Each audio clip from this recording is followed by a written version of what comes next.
Recording studio मोहरा घाट खगड़िया। ओ भोले बाबा लहर के साथे एलिया बन के कवरिया हो खोइल दोह के बरिया हो ना। ओ भोले बाबा लहर के साथे एलिया बन के कवरिया हो खोइल दोह के बरिया हो ना। भोले बाबा लहर के साथे एलिया बन के कवरिया हो कवरिया हो खोइल दोह के बरिया हो। Mixed by RJ Salvela Bihar।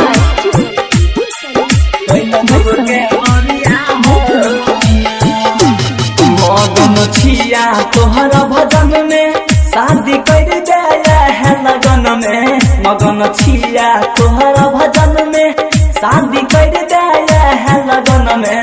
चलते चलते है भी जगे शादिया हो खोइल दोह के बरिया हो ना। ओ भोले बाबा लहर के साथे एलिया बन के कवरिया हो खोइल दोह के बरिया हो ना। भोले बाबा लहर के साथे एलिया बन के कवरिया हो कवरिया हो खोइल दोह के बरिया हो ना। मिक्स बाय मां सरस्वती रिकॉर्डिंग स्टूडियो मोहरा घाट खगड़िया।